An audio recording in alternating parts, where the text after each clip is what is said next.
everyone, welcome back to my channel. So, how are you all? कैसे हो आप लोग सभी? I hope you all are fine and safe at your home. Okay, तो corona is increasing day by day, so ध्यान रखना अपना, stay safe and stay healthy. So, आज का वीडियो स्पेशली 10th वालों के लिए, जो 10th के स्टूडेंट्स डिमांड कर रहे थे कि हमारे पढ़ाई कब शुरू होगी, तो पढ़ाई शुरू करने से पहले थोड़े बेसिक्स की जानकारी ले लेते हैं फिर से।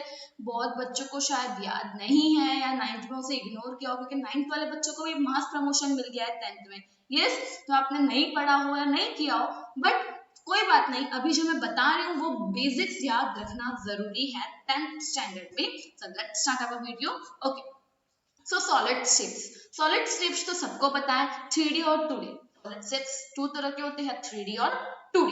ठीक है, तो उनके फेसेस, उनके वर्टिसेस और उनके एजेस, ये 3 चीजें याद रखनी जरूरी है। फेसेस, फर्स्ट आता है स्फीयर। स्फीयर के कितने फेस होते हैं? 1 फेस होता है, क्लियरली हमें पता है। वर्टिसेस कितने होते हैं? 0 वर्टिसेस। कॉर्नर है, वर्टिसेस मतलब क्या होता है? Corners. Okay, vertices means corners. Okay, तो इसमें कोई कॉर्नर है, स्फीयर मतलब बॉल। ओके, बॉल के कोई कॉर्नर है, स्फीयर एक तरह का बॉल ही है। एग्जांपल ले लो बॉल का, है ना? तो बॉल के कोई कॉर्नर्स होते? नहीं होते। एज होता है? नहीं होता है। नेक्स्ट है ट्यूब के कितने फेसेस होते हैं? 6 फेसेस होते हैं, 8 वर्टिसेस होते हैं और 12 एजेस होते हैं।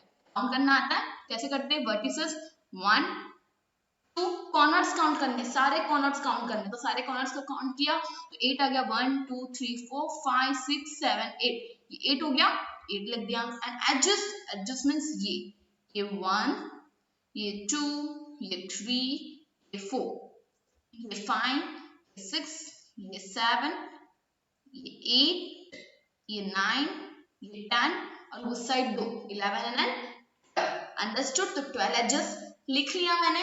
नेक्स्ट आगे बढ़ते हैं, दैट इज कोन। कोन के कितने फेस होते हैं? There is 1 face in cone, 0 vertices और 0 एज होता है, दिख ही रहा है हमें क्लियरली। नेक्स्ट सिलेंडर के 2 फेसेस होते हैं, 2 वर्टिसेस होते हैं और 2 एजेस होते हैं, क्लियरली पता चल रहा है। फिर क्यूबॉइड सेम हैज क्यूब का जो है वही क्यूबॉइड का भी होता है। ओके, बस डिफरेंस क्या होता है? क्यूब में स्क्वायर होता है और क्यूबॉइड में रेक्टेंगल होता है सेम। क्यूबॉइड के कितने फेसेस? 6 फेसेस, कितने वर्टिसेस? 8 वर्टिसेस और कितने एजेस? 12 एजेस, सेम होता है, बस difference is here that is square and here that is rectangle. Understood? Let's next move ahead. Okay, ये पता चल गया आपको। आगे बढ़े, बहुत ही सिंपल है। जो आगे का जो नेक्स्ट टॉपिक है वो that is how to add decimals. मुझे पता है बहुत इजी टॉपिक है, तो सभी को आता है डेसिमल्स कैसे ऐड करते हैं। जरा मुझे इसका आंसर बताना आप लोग सभी कमेंट सेक्शन में। इसका आंसर मेरा वीडियो आगे करने से पहले, आगे मैं बताऊं कैसे करते हैं इसको, उसके पहले आंसर आप लिख दो कमेंट सेक्शन में। Okay, so this is the one thing you have to do. Okay, अब मैं बताती हूँ, आप करते किधर करते हो। ये 463 को ऐड करना है 5.4 को 59.75 से। ओके, 463.4 को ऐड करना है 59। ये बताओ मुझे, मैं 59 किस साइड लिखूं? इधर लिखूं 59 या इधर लिखूं? ऐसे लिखूं 59, ये 5 और ये 9। I should write like this, और 5 और 9 इधर ऐसे लिखूं। हाँ, आप लोग इधर लिखते हो, किधर लिखते हो? इस साइड लिखते हो, ऐसे लिखते हो, जैसे मैंने लिखा है ना वैसे आप लोग लिखते हो। और ये सटांक ऐड कर देते हो 75, 5 के ऊपर कुछ भी नहीं है, 0 लगा दिया और ये ऐड कर लिया। आंसर तो आ जाएगा लेकिन रॉन्ग आएगा। कैसे रॉन्ग आएगा? एक सिली मिस्टेक कर दी। सिली मिस्टेक की, 463 59 को आपने क्या लिखा? इस साइड लिखा ना, हंड्रेड्स और टेंस के नीचे लिखा, वो गलत है। हंड्रेड्स और टेंस के नीचे लिखा वो गलत है। ठीक है, तो कहाँ लिखोगे? ऐसे लिखोगे आप लोग। देखो, ये 59 है तो 5 इधर और 9 इधर। अंडरस्टूड? 5 इधर और 9 क्यों? Ones, tens, hundreds. Hundreds, tens, ones नहीं होता ना कभी, वंस, टेंस और हंड्रेड्स होता है, इसलिए पहले इस साइड से शुरू करना है। अंडरस्टूड? वंस पे लिखना है, फिर टेंस पे लिखना है, अगर हंड्रेड्स का दिया हो तो हंड्रेड्स का लिखना है, अगर 1000 का दिया हो तो 1000 का, नहीं दिया हो तो उधर ही स्टॉप करना है। यहाँ पर कोई नंबर नहीं दिया हो, वहां पर 0। अंडरस्टूड? और फिर ऐड कर दो, बस सिंपल आंसर आ जाएगा। बस इतनी सी चीज का याद रखना है। अंडरस्टूड? आगे बढ़ते हैं। Okay, let's move ahead. Formulas of 3D shapes, 2D shapes। तो ये सबसे मेन है, ये सबसे मेन है, क्योंकि सी ये फॉर्मूलाज इस 9th स्टैंडर्ड में भी थे, 13 चैप्टर में। ओके, किसी को याद नहीं रहता।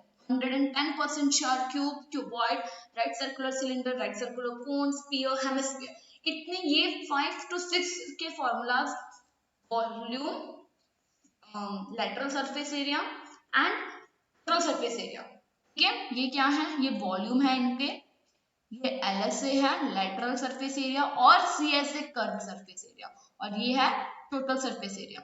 अंडरस्टूड? ये तीन चीज याद रखनी सबसे जरूरी है, because the same chapter is there in 10th standard also.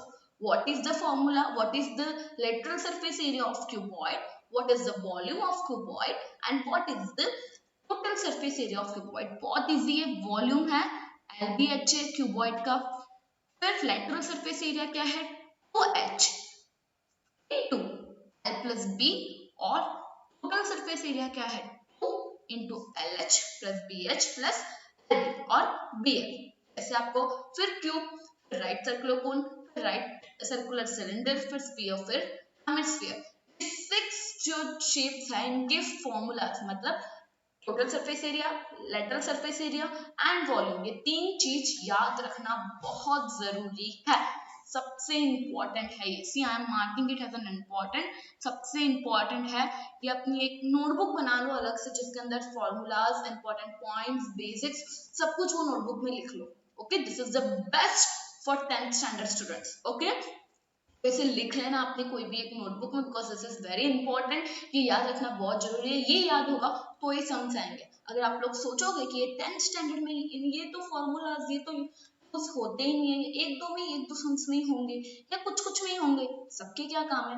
लेकिन 9th स्टैंडर्ड के जो बेस है, 9th स्टैंडर्ड का जो सिलेबस है, वो भी 10th स्टैंडर्ड में है सेम टू सेम, और नहीं भी है तो पूछा जाता है बोर्ड्स में। Understood? So now let's move ahead. Next important है ये इतनी सी चीजें, इसमें क्या है आइडेंटिटीज, कौन सी a plus B the whole square, a minus B the whole square, a square minus B square वाली आइडेंटिटी। 4 आइडेंटिटी है, फर्स्ट 4 जो आइडेंटिटी है सेकंड चैप्टर में, वो 4 9th स्टैंडर्ड की बुक में फर्स्ट 4 आइडेंटिटीज दी हुई है। a plus B the whole square, a minus B the whole square, a square minus B square, and one more I am not remembering that. तो 4 identities याद रखनी जरूरी है।